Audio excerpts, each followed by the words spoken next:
Good day mga boss no. Another video na punta sa reaction lang ni. Kanang naiduha ka buk babae karon nga mga Bisaya ba nga na nag-viral tungod sa ilang content nga bastos pod. Nahibong lang pug ko nila ana nga gialaw man na sila ni Mita nga mga bastos man, di man sila na restrict, wala sila na block sa Facebook. Kay si Mita biya strict biya sa mga bastos nga mga content kanang mga dili maayo, pero sa ilang mga content murag nakalusot man sila gyud sa kana nila pag fill up na ilang Facebook or page nang gigamit. Reaction lang nako na sila kay sa unang panahon ang mga babae manggod dalagang Pilipina di man siya nga grabe ka bastos, bulala kayo,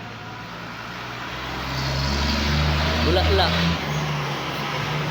kanang ilang hinimuan ila pong ginaistorya bisag content lang, pero ang sa tinuod lang dili man malipay gurong parenti anak nila, mga igsuon kapamilya, labi na ang mama ug papa nila anang duha.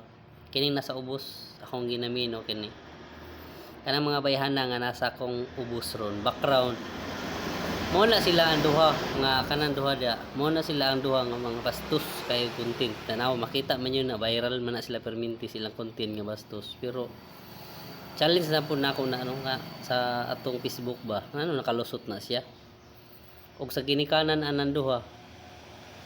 Proud ba kaya na sila anak nga ingana content sila mga anak, bisag content lang siguro na or tinuod na nila nga inimuan.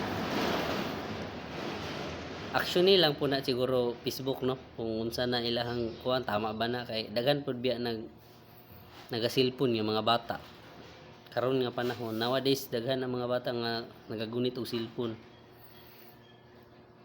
underage bata pa kay makadungog na sila mga binastos mo nang. Salamat no kanara mga boss no. God bless itong tanan. Follow for more.